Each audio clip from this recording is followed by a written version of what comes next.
E aí pessoal, estamos de volta aqui com o podcast Cura pelo Hábito. Eu sou o Cláudio Cotter, esse é o Rafael Ferreira. Bom dia, Rafa. Bom dia. Tudo bem? Tudo bem por aí? Bem. Tranquilo, legal. Mais um episódio aqui do podcast Cura pelo Hábito. Hoje a gente vai falar sobre um assunto que, para variar, a gente gosta muito.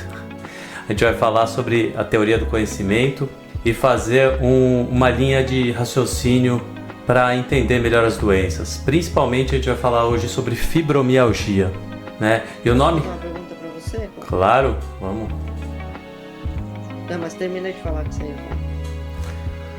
São alguns nomes meio complicados. A fibromialgia é uma doença que afeta muitas pessoas hoje em dia. As pessoas vêm questionar a gente o que é fibromialgia, querem entender melhor. Eu vejo muitas pessoas já se autorrotulando. Eu sou fibromiálgico, tem um aspecto muito negativo nisso que a gente vai falar durante o podcast de hoje, o episódio de hoje. E a teoria do conhecimento, que tem um outro nome que é meio complicado, que eu mesmo demorei muito para entender o que é a epistemologia, né? A gente é um trava-língua. É um trava-língua, epistemologia, e é uma palavra que não é muito utilizada no dia a dia, mas se a gente for simplificar bastante, numa frase, é a teoria do conhecimento, que é a filosofia da ciência, ou seja, é a gente pensar um pouco sobre o que justifica as ideias que a gente tem hoje sobre as coisas. A gente dá nome para as coisas e a gente tem que entender por que a gente dá nome para as coisas. Não é isso, Rafa? Foi por aí que... Entender nome, né? Quando a gente... Independente do nome que seja, do que falem, é sempre importante a gente ir para a investigação. Na nossa percepção, porque é importante a gente compreender o que gira em torno daquele nome, porque tem muitos significados.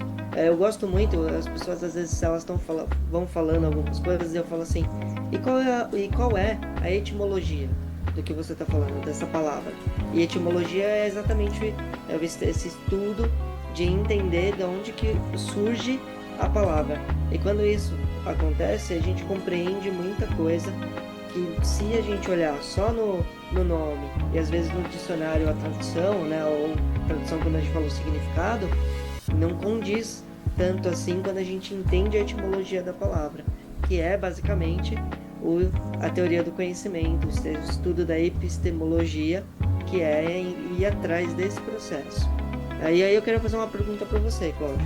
Antes de você fazer a pergunta, só me veio à cabeça agora um filósofo que é dos nossos tempos, é contemporâneo, muito legal, que eu gosto muito, que é o Mário Sérgio Cortella, que usa muito a etimologia para explicar as coisas. Pode ver que sempre quando ele começa a falar sobre um assunto, ele explica a palavra, a origem da palavra, para entender o assunto específico que ele está contextualizando lá.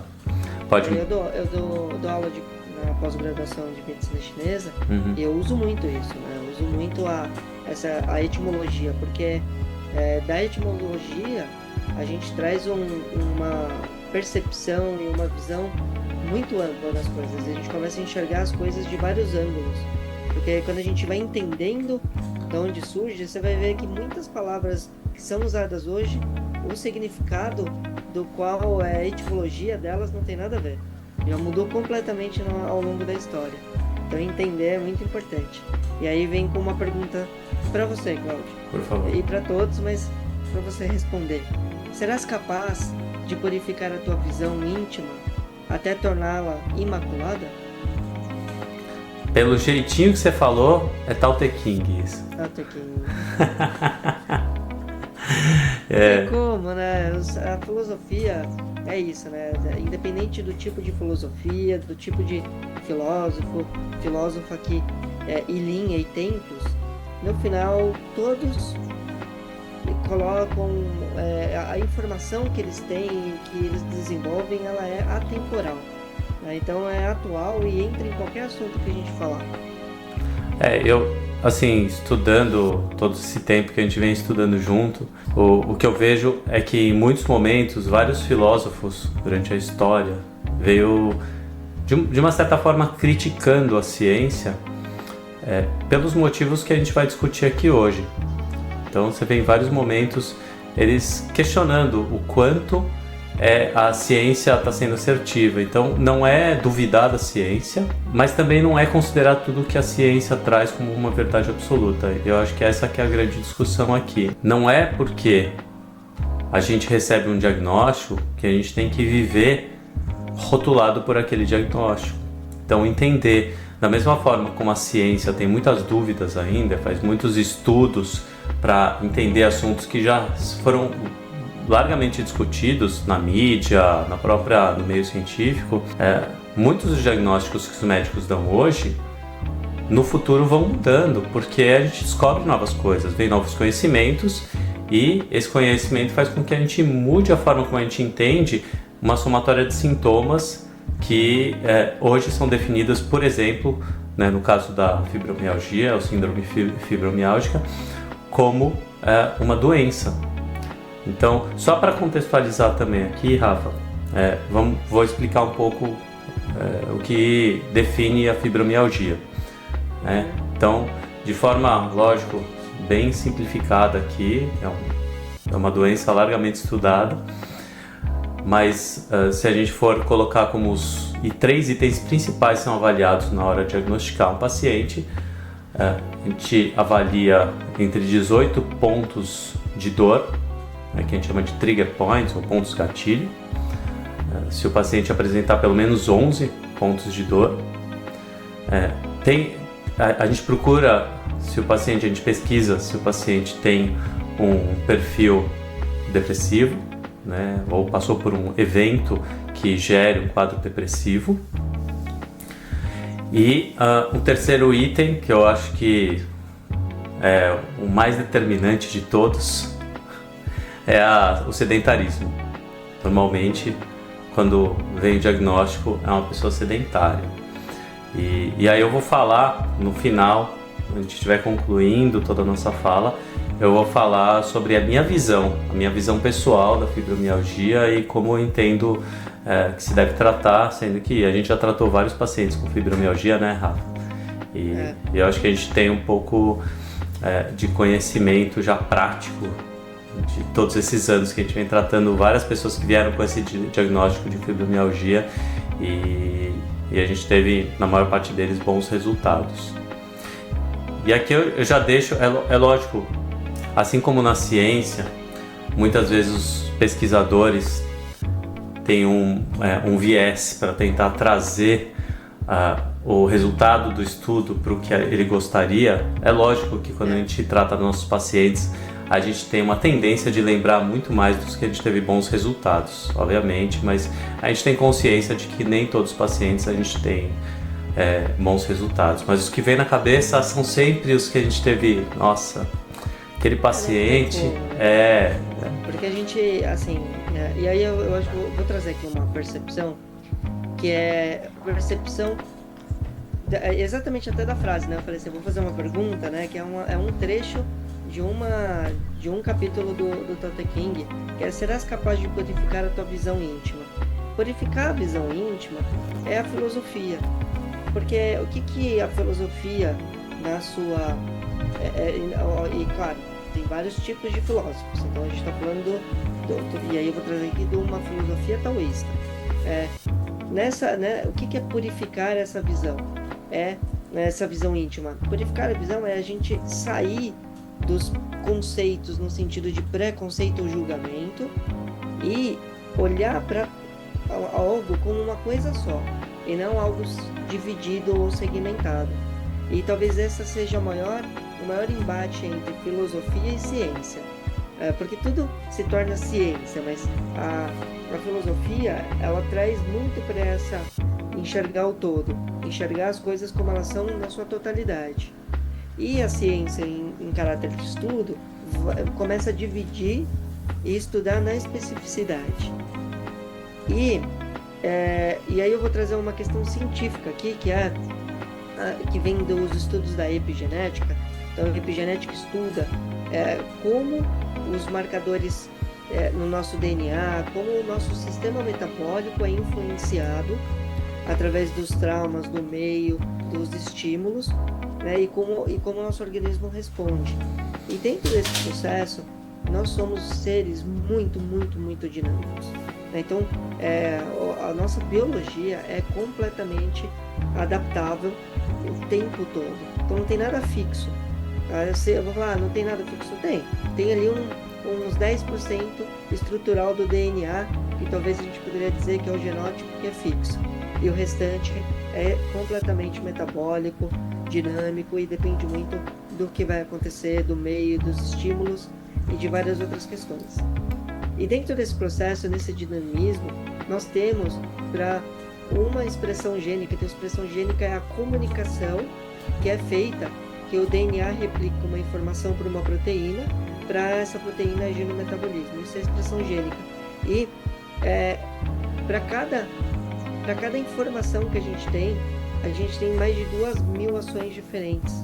Então, você pode ter um mesmo neurotransmissor, como por exemplo a histamina, e a histamina exercer mais de 2.000 funções diferentes no organismo.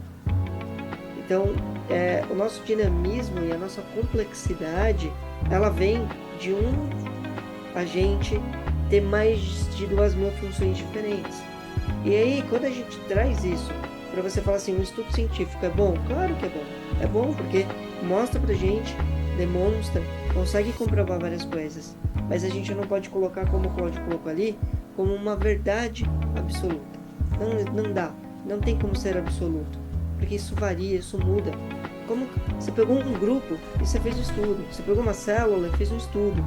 Mas como que você pode determinar que aquilo vai acontecer para todo mundo com essa dinâmica, com esse dinamismo metabólico que a gente tem?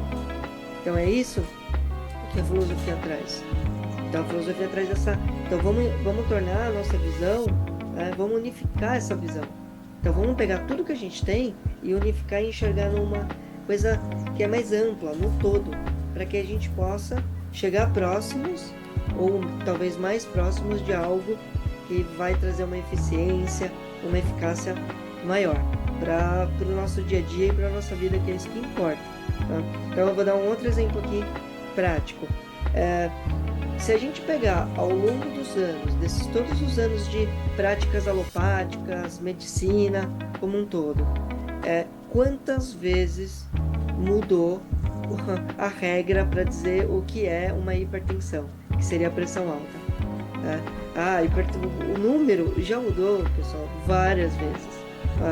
Não é, Cláudio? Então antes era 12/8, depois virou 11/7, algo aceitável. Aí hipertenso antes era 14, aí mudou para 13, aí vai para 15. Então assim, cada vez que vão fazendo estudos, os estudos chegam num número diferente, para a gente entender que não dá para fixar. Então a medicina que se praticava, os medicamentos que se praticavam, o que funcionava há 10 anos atrás já não funciona mais hoje, já é diferente.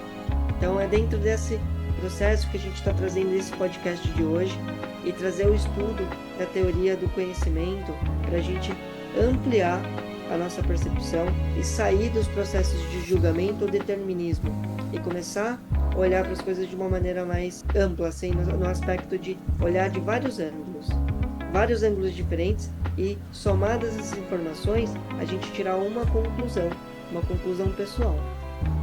Não é, Cláudio? Não sei se essa linha, né? Eu vou trazer mais uma linha de raciocínio aqui, que foi uma linha que mudou muito a minha forma de entender a ciência, entender a medicina e todos os parâmetros que a gente tem hoje para entender o corpo humano. Quando eu comecei a estudar antropologia, e no nosso livro tem um capítulo falando sobre isso. Nosso livro que está aqui atrás, pessoal. O Cura pelo Hábito, principalmente o primeiro, é lógico que influenciou o segundo, Guia Prático, mas principalmente o Cura pelo Hábito, Reflexão da Vida. Uma reflexão da vida. Quando a gente começa a entender os nossos parâmetros que a gente tem hoje para definir o que é saúde, a gente percebe que a medicina hoje se baseia em pessoas doentes. São pessoas que estão limítrofes para a doença. Então, todos os parâmetros lá que você pode ver de açúcar no sangue, a glicemia, os parâmetros de colesterol, triglicéridos, todos esses parâmetros, eles já consideram uma pessoa em níveis aceitáveis para a visão da medicina de hoje. Mas quando você vai para alguma tribo no meio da África, você pega os nativos daquela tribo, pessoas saudáveis que vivem na natureza. Lógico, se você for para uma região onde as pessoas estão passando fome, elas estão doentes. Não é isso que eu estou falando. Eu estou falando de uma tribo onde as pessoas vivem numa região, você vai lá no meio da Amazônia, onde tem fartura de alimentos, as pessoas vivem numa região onde não tem uma contaminação por algum tipo de toxina ou metal pesado. E aí você vê pessoas saudáveis vivendo na natureza. Os parâmetros deles de saúde estão muito abaixo do que a gente considera saúde. Ou seja, uma pessoa que vive na natureza, que vive feliz no contexto onde se encontra, porque isso também é um dado importante, porque as emoções influenciam. Vivem longe de alimentos industrializados, que são os altamente processados.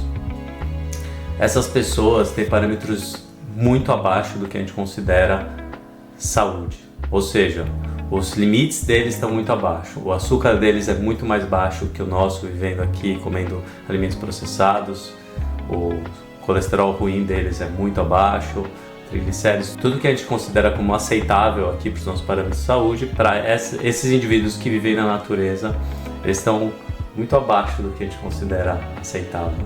Quer dizer, eu vou trazer até só uma informação à parte, que embora nós tenhamos, né, os parâmetros laboratoriais que determinam, que falam, entre tanto e tanto, o seu exame de sangue está bom, sabem que o nutricionista, né, a nutricionista, são esses profissionais que analisam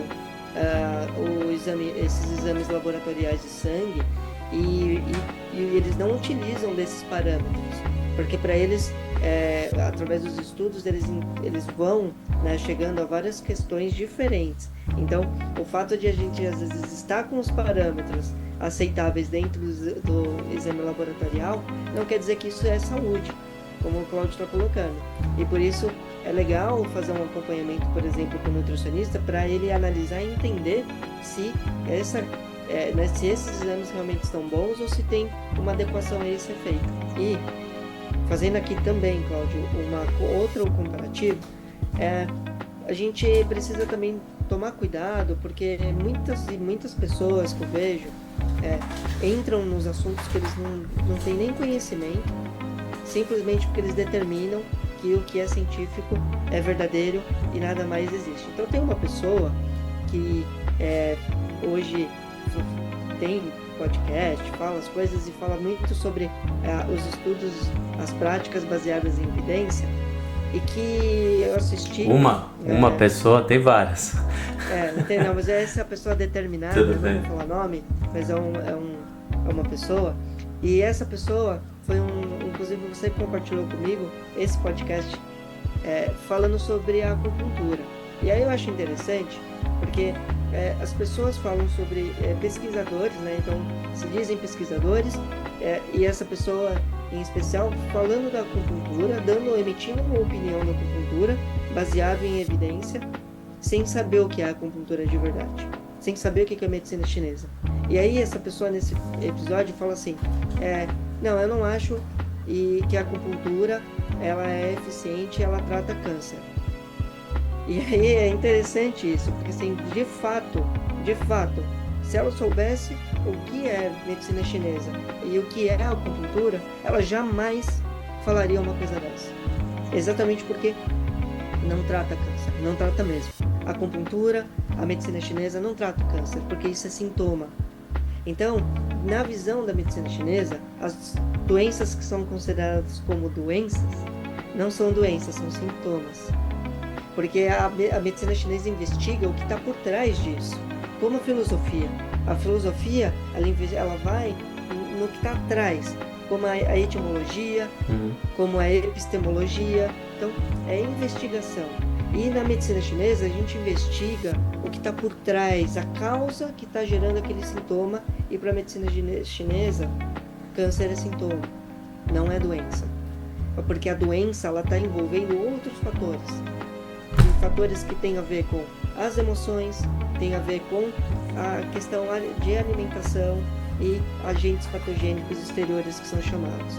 Então, eu estou trazendo aqui uma percepção porque muitas vezes as pessoas falam do que elas não conhecem e criticam, entende? Então, deixando bem claro isso, por quê? Porque a gente tem que usar a ciência para benevolência, a gente tem que usar a ciência para a gente crescer, para a gente agregar e não para a gente destruir. E é isso que tem sido feito. As pessoas vão lá e fazem estudos e ficam criticando outras técnicas das quais elas não têm noção da profundidade. Então, vamos usar conhecimento para agregar. Então, se a gente une filosofia, conhecimentos integrativos, conhecimentos alopáticos, ciência, se a gente unir isso, a gente vira uma potência. E é isso que a gente defende aqui no Cura pelo Hábito. Vamos unir informação, vamos unir conhecimento para que a gente possa melhorar a humanidade, melhorar as coisas. E não desagregar, né, separar. Mas vamos unir as nossas forças, porque juntos é que o ser humano cresce, né, Cláudio? Aí me veio, você falando isso, para falar de epistemologia, para falar, hoje a gente acabou chegando na Ayn Rand, que é uma filósofa que por muitos é criticada, muitos filósofos não consideram ela filósofa, e ela escreve sobre o objetivismo. E aí me veio uma frase dela, que não está literal como ela falou, mas a base da frase é a seguinte: a gente costuma julgar os outros de forma objetiva, quando a gente deveria julgar os outros de forma subjetiva, porque a gente não tem informação suficiente para julgar os outros. E a gente julga a nós mesmos de forma subjetiva, porque a gente tem medo de enfrentar algumas questões, quando a gente devia olhar para nós de forma mais objetiva, porque a gente tem material para isso, a gente tem condições para isso. E aí eu faço um paralelo exatamente em relação à ciência, em relação à prática baseada em evidência, quando ela olha para uma técnica de outra cultura, uma técnica que vem de uma filosofia milenar e faz uma crítica, quando a nossa ciência ocidental, com a sua visão, deveria pegar as informações que ela realmente tem de forma consistente, de forma objetiva, né? Olhar para si e falar assim: isso a gente conseguiu comprovar e isso a gente consegue dizer para vocês, funciona. Agora, existem técnicas que vêm de outras culturas milenares que a gente não entende, que a gente não tem como avaliar, a gente não tem como, a ciência como é feita hoje no Ocidente, ela não tem como interpretar dados, não tem como julgar de forma objetiva uma ciência milenar que vem de uma cultura totalmente diferente. E para entender isso melhor, de uma forma até uma visão mais moderna, para as pessoas terem parâmetros aí também, entender que isso é ciência no Oriente, a nossa visão sobre quando começa uma vida é a partir do 14º dia, após a concepção do embrião. Então, a partir desse momento, os cientistas do Ocidente não podem fazer mais experiências com o embrião. Na China não existe esse parâmetro. Eles têm um tempo maior para fazer testes, porque eles não consideram vida por muito mais tempo, o embrião.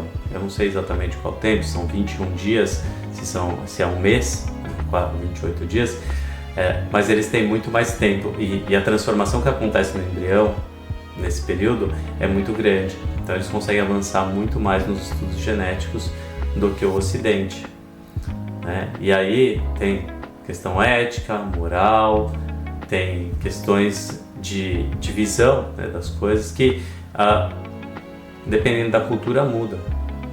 Então, quando a gente fala sobre o que a cultura trata, na visão do ocidental, o que uma ventosa é capaz de fazer com o seu corpo, na visão do ocidental, a gente entende, por exemplo, já que a gente está falando de fibromialgia, a ventosa é muito usada para tratar fibromialgia.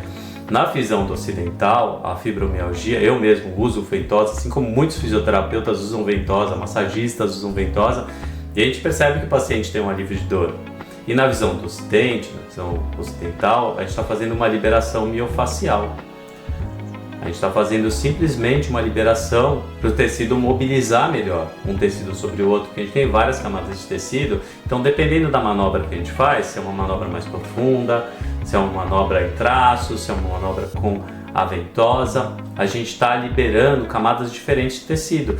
E isso é muito positivo para quadros de dor, principalmente quadros de dor crônica. Então, a ventosa tem muito resultado nesse sentido.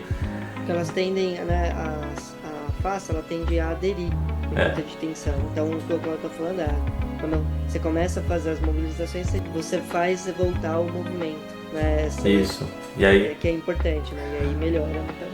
E aí vai circular melhor o sangue, vai drenar melhor o tecido, tudo vai acontecer melhor ali, vai melhorar os processos do tecido.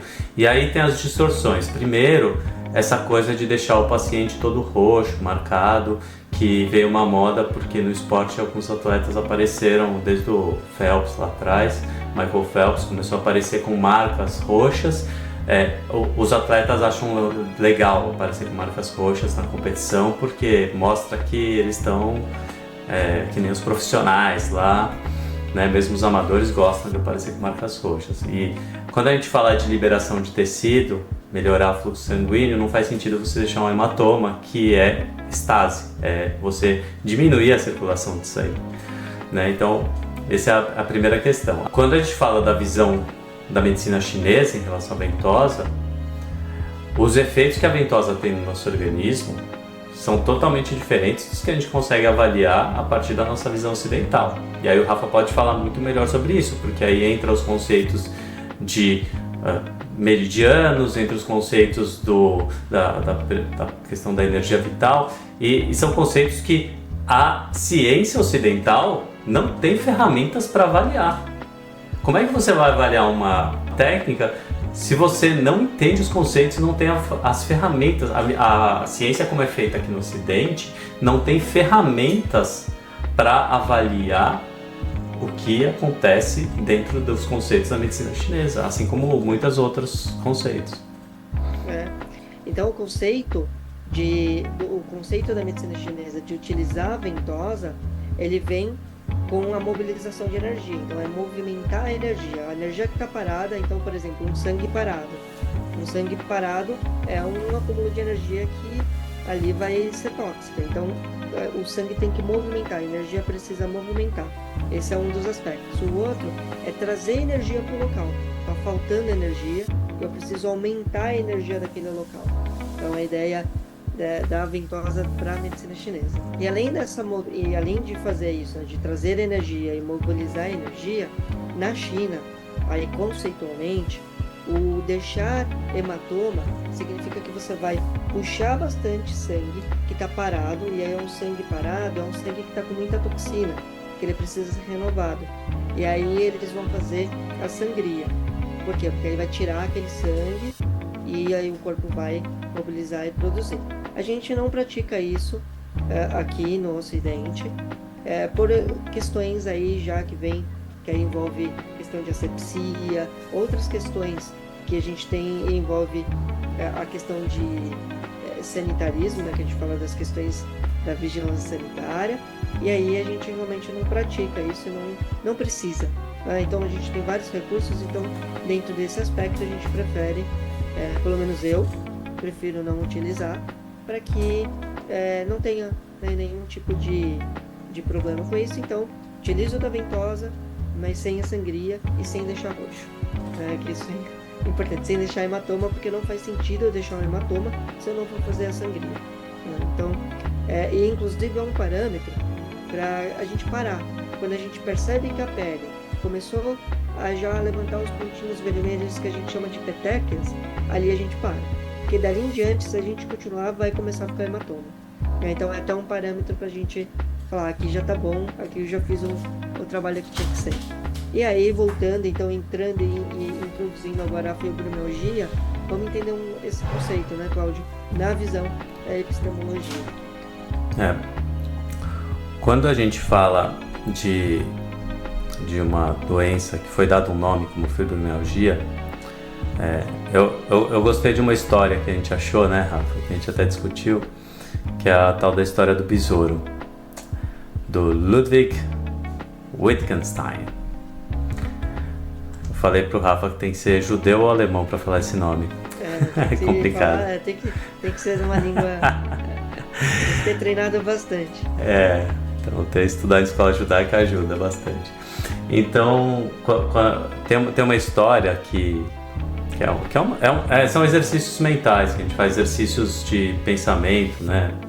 Experimentos de pensamento que a gente faz. Então, imagina que você vive numa realidade onde todas as pessoas andam com uma caixinha com um besouro dentro. Essa caixinha, todo mundo sabe que o outro tem um besouro dentro, porque foi uma convenção. Mas nunca ninguém viu e ninguém pode ver o besouro do outro.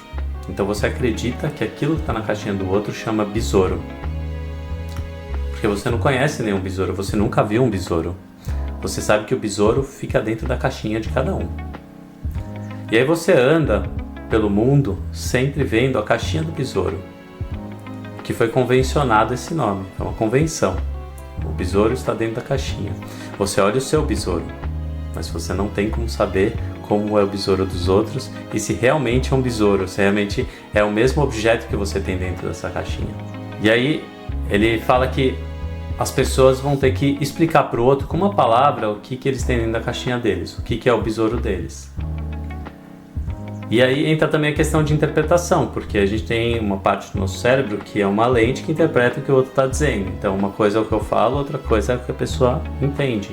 Entra essa questão da comunicação, que é tão importante, que a gente sabe que é um dos maiores desafios dentro das empresas, dentro das famílias, dentro das comunidades, é como a gente se comunica e como a pessoa vai entender o que a gente se comunica.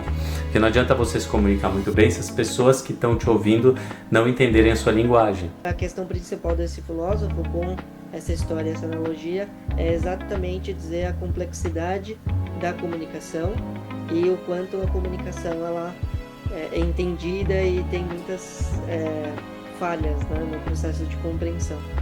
E muito viés, né? Viés cultural, viés familiar, a gente tem piadas internas. O que é uma piada interna? Que é uma fala que você faz para o seu parceiro, para sua parceira, que só ele ou ela vão entender. As pessoas que estão em volta, você vai fazer aquela piada, só vocês dois vão rir, ninguém mais vai rir, porque é um código interno. Então, só trazendo isso para o assunto de hoje, que é a fibromialgia, quando a gente fala sobre uma doença que recebeu esse nome, a gente fala sobre uma somatória de sintomas que foram consideradas, observadas com uma certa constância pela medicina, pela ciência, e deram o nome de fibromialgia. A partir daí, as pessoas começam a receber esse diagnóstico e entendem que elas são aquilo. E aí que a gente entende que existe um problema, porque a gente não é a nossa doença. Eu não sou fibromiálgico, eu estou fibromiálgico. Isso é muito legal do português, porque no inglês, I am é ser ou estar. No português a gente diferencia. Eu não sou fibromiálgico, eu estou fibromiálgico, e isso é uma vantagem que a gente tem dentro do português, porque a gente pode estar e depois a gente pode não estar mais. Quando você fala eu sou, é uma coisa que você já internalizou e você já se identificou muito com aquela questão. Então a fibromialgia tem muito disso, das pessoas chegarem pra gente e falarem eu sou fibromiálgico. E aí eu já vou entrar nessa questão voltar um pouco na questão do objetivismo, né? Da gente entender melhor sobre o que a gente está falando, entender melhor a fibromialgia, e o podcast de hoje é exatamente para falar sobre essa questão, da gente ser mais objetivo, que é a linha da Ayn Rand, que como é que você pode, de forma objetiva, falar que você é fibromialgia, se você não entende tão bem a fibromialgia. E aqui eu trago uma reflexão sobre a fibromialgia, para o Rafa poder falar a visão dele também, que se você for avaliar dentro dos nossos parâmetros científicos mesmo, do que a gente considera como tratamento ideal para dores crônicas, o que a gente considera tratamento ideal para depressão, e um fator que combate o sedentarismo é exercício. Então, quando a gente fala de se movimentar, quando a gente fala de fazer exercício, a gente está falando de uma solução, apenas uma solução que resolve os 3 aspectos da fibromialgia. Estudos científicos, objetivamente hoje, de forma concreta, muitos estudos demonstram isso, que tratamento de dor crônica tem que ter exercício. Eu já vou explicar que tipo de exercício, mas tem que ter exercício. Quando a gente fala sobre depressão, a gente tem estudos concretos mostrando que exercícios conseguem regular os níveis de serotonina, assim como os remédios, mas de forma mais eficiente, porque o remédio, se você toma, ele regula os seus níveis de serotonina e ajuda a combater a depressão, mas se você para de tomar, os seus níveis de serotonina caem. O exercício mantém o seu nível de serotonina alto e você consegue se manter por muito mais tempo esses níveis de serotonina, porque o exercício ajuda a produzir mais captadores de serotonina na sinapse, no encontro entre os 2 nervos, de forma mais permanente. Dura mais tempo o resultado do exercício do que o do remédio. É mais permanente. E aí tem o fator de que continuar fazendo o exercício para o resto da vida é saudável, continuar tomando remédio para o resto da vida sempre tem efeitos colaterais. Todo remédio, todo medicamento, toda química que você tem no teu corpo, você corre o risco de efeitos colaterais. Exercício não tem efeito colateral negativo. Então, aqui você traz uma solução para um problema que te traz 3 problemas. A fibromialgia foi um problema que se criou juntando 3 problemas. Então você separa esse problema, fibromialgia, em 3: sedentarismo, depressão, dor crônica. Você consegue resolver com uma solução. E é lógico, a gente não é contra, repito aqui, a gente não é contra medicamento. Às vezes o medicamento te ajuda a sair do momento pior da doença, principalmente a fase inicial da doença. Mas a gente tem que ter essa visão de que o exercício é o ponto de virada na maior parte das doenças crônicas, mesmo as doenças crônicas que não têm cura. O exercício melhora a qualidade de vida, prolonga a vida, melhora todos os parâmetros de saúde, mesmo em doenças que a gente não encontrou cura ainda. Qual é a sua visão, Rafa, sobre isso? Traz energia, né? Então, no mínimo a gente vai ganhar energia para conseguir lidar com tudo aquilo. Não é que é exatamente a doença, né? Quando a gente fala a doença, é uma perda de energia por adaptações. Então, na hora que você consegue, de uma forma, trazer algo que te dá energia, uma energia que vai te movimentar, no sentido, uma energia boa, isso te traz um vigor que, no mínimo, já te ajuda para lidar com todo o processo. Mas eu acho que antes até de eu falar aqui, Cláudio, acho que é legal você já falar dos exercícios, tipos de exercícios que, né, porque já aproveita o gancho aí que já tá no... Tá, então é assim, isso não só é já muito estudado também, como a minha experiência com fibromialgia tem sido exatamente essa. Então assim, você junta a experiência do profissional com a ciência. O que a ciência está falando? O profissional começa a testar, dá resultado, isso vai reafirmando o que a ciência trouxe. Isso que é importante, quando a gente vê um estudo científico, você tem que ter parâmetros na prática do profissional que consolidem esse conhecimento que a ciência trouxe, que aí você está confirmando de forma objetiva o conhecimento que a ciência trouxe, aquela verdade que a ciência trouxe. Isso é epistemologia. A gente sabe hoje que o exercício de forma moderada, ele começa a gerar um ganho de resistência muscular e é importante que a gente trabalhe, não importa muito o tipo de exercício, o que importa é que a pessoa encontre um exercício que ela goste de praticar, porque a parte emocional está muito envolvida no processo. Então não adianta você ir para academia se você odeia academia, não adianta você começar a correr se você não gosta de corrida. Então você tem que encontrar uma atividade física que você realmente tenha prazer em praticar. Esse é o primeiro ponto. O segundo ponto... Você vai falar para explicar o que seria intensidade moderada. Não, é isso que eu vou falar agora. O segundo ponto, que é tão importante quanto o primeiro, é que as pessoas pratiquem. O segundo ponto, que é tão importante como o primeiro, é que o exercício seja praticado de forma que você não produza fadiga no seu corpo. Porque a fibromialgia tem essa característica a fibromialgia tem essa característica de piora do quadro na fadiga. Quando você está na exaustão, quando o seu músculo chegou num ponto de exaustão, começa a piorar as dores, aparecer mais pontos gatilhos de dor e piorar o quadro. Então é importante que a gente pratique o exercício dentro do conforto da atividade, mas não chegue a ficar fadigado com o exercício. E esse é um parâmetro um pouco abstrato para a maior parte das pessoas, porque o que é fadiga para mim é diferente do que é fadiga para você. Então, aí entra uma coisa muito legal desse trabalho, que é o aprendizado. Você está num caminho de aprendizado, que é o que a gente sempre fala aqui da doença. É um caminho de aprendizado, você está aprendendo a sentir teu corpo, você está aprendendo a diferenciar o que é dor muscular do exercício e o que é dor da fibromialgia, que é um desafio enorme para o paciente que sofre com fibromialgia. Porque ele confunde essas dores. A minha esposa estava me falando ontem, nossa, é engraçado, eu tenho dor no meu pé. Mas quando eu não estava praticando exercício, a dor era mais na sola do pé. E agora a dor está mais na lateral do pé. Por que isso acontece? E ela reconheceu que tem uma diferença. Então, assim, dor no pé não é dor no pé.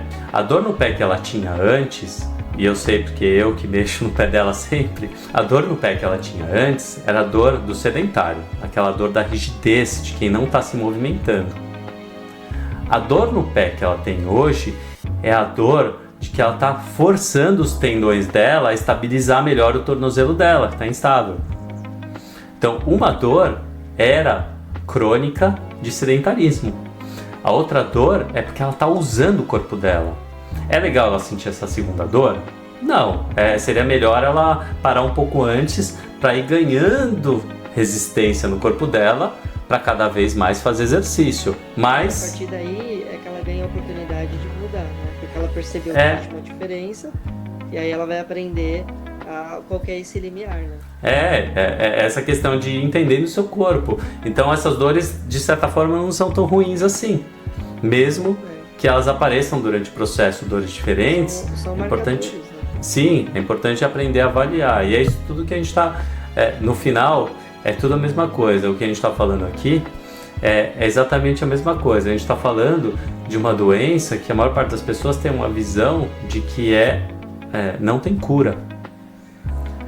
E quando a gente vai criando consciência sobre o nosso corpo e criando consciência sobre o que é essa doença, a partir de informação, conhecimento, que é a proposta do Cura pelo Hábito, você começa a diferenciar e se desidentificar, que o Rafa gosta dessa palavra, desidentificação da doença. Até criei um exercício em cima disso. Legal. Que chama de desidentificação.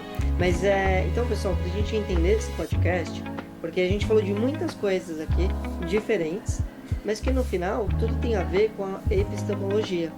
Por quê? Porque o que a gente traz independente do assunto que a gente esteja falando, sempre a gente vamos trazer essa visão lá da raiz. Vamos lá na raiz e vamos tentar olhar isso de forma mais ampla, para a gente enxergar numa totalidade. E para isso, a gente fala do nome. Então, por exemplo, se eu chegar e falar assim, eu sou Rafael, o que isso quer dizer? A princípio, nada, que é um nome.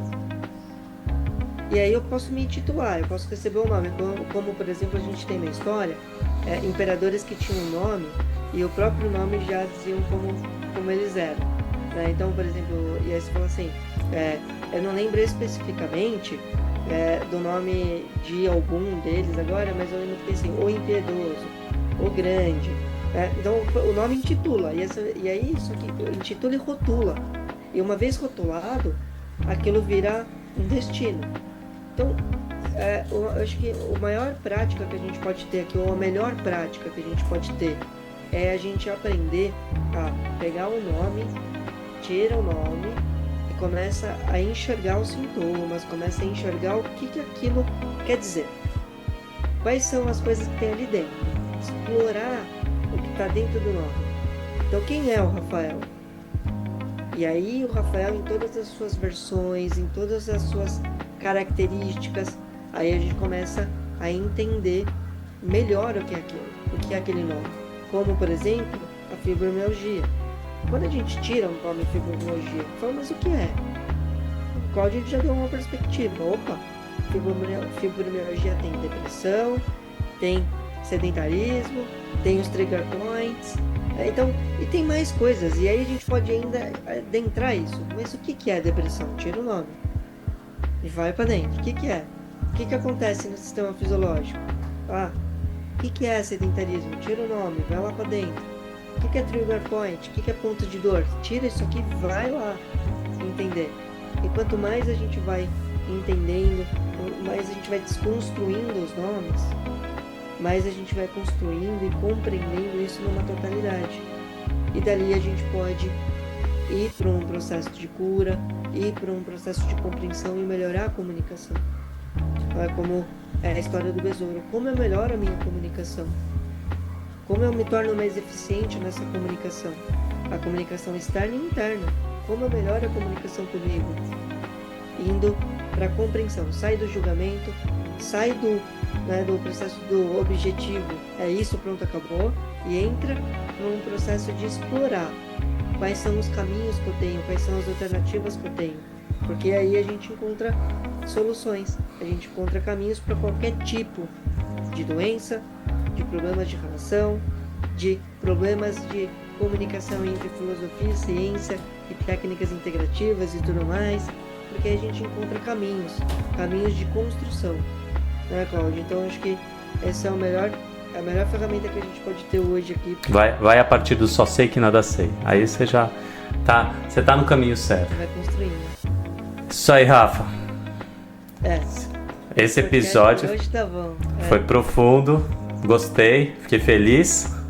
Queria lembrar aqui vocês que na descrição do vídeo tem sempre todo o nosso conteúdo. Você consegue acessar os nossos livros, nossos cursos, e a gente fica muito feliz aqui de encontro aos nossos objetivos, ajudando as pessoas. A gente tem tido um feedback bem legal aí de quem tem assistido os episódios. Então, encaminha para as pessoas que você realmente se importa, porque tem muita gente sofrendo com dor e a fibromialgia não é um bicho de 7 cabeças.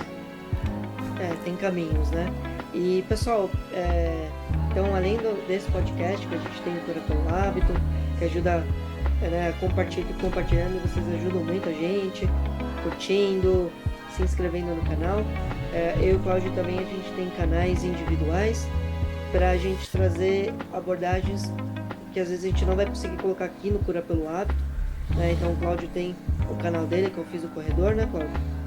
Isso. Eu fiz o corredor e eu tenho do Oki, acupuntura, e nesses canais a gente explora outras coisas relacionadas à saúde que a gente não consegue colocar aqui no Cura pelo Hábito, que também é uma fonte de informação, tá bom? Isso aí, pessoal.